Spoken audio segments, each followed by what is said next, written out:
కౌన్సిల్లో ఉపాధ్యాయ సమస్యలు మాత్రమే కాకుండా ప్రజల సమస్యల గురించి కూడా తన గళం విప్పుతూ నెల్లూరు సిటీ మాత్రమే కాదు నెల్లూరు జిల్లాలోనే ఒక ప్రత్యేక స్థానం సంపాదించుకున్నారు. ఆయనే ఎమ్మెల్సీ పర్వతిరెడ్డి చంద్రశేఖర్ రెడ్డి గారు. ఈరోజు ఆయన HN9 టీవీ నూతన క్యాలెండర్ని ఆవిష్కరించారు. ఈ సందర్భంగా ఆయన మనతో ఉన్నారు, ఆయనతో మాట్లాడదాం. సార్, ముందుగా మీకు మా HN9 టీవీ ఛానల్ తరపున నూతన సంవత్సర మరియు సంక్రాంతి శుభాకాంక్షలు.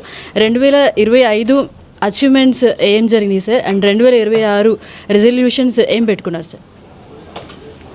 మొదటగా HN9 టీవీ యాజమాన్యానికి, సిబ్బందికి, ప్రేక్షకులకు, అలానే నెల్లూరు నగర నియోజకవర్గ ప్రజలకు, తెలుగు ప్రజలందరికీ, ప్రపంచంలో ఉన్నటువంటి తెలుగు ప్రజలందరికీ కూడా నూతన సంవత్సర శుభాకాంక్షలు.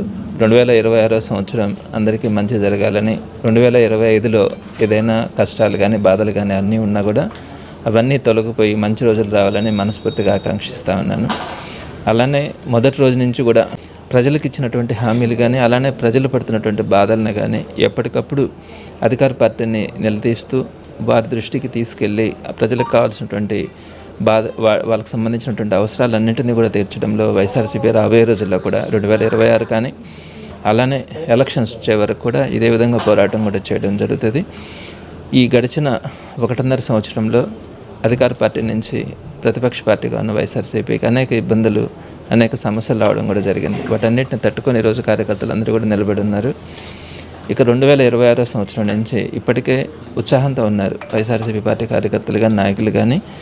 ఈ చీకటి రోజులు త్వరలోనే అంతమవుతాయి. తప్పకుండా జగన్మోహన్ రెడ్డి గారు మరొకసారి ముఖ్యమంత్రి అవుతారు. ఆయన ముఖ్యమంత్రి అయ్యేంత వరకు మనం పోరాటం చేయాలి.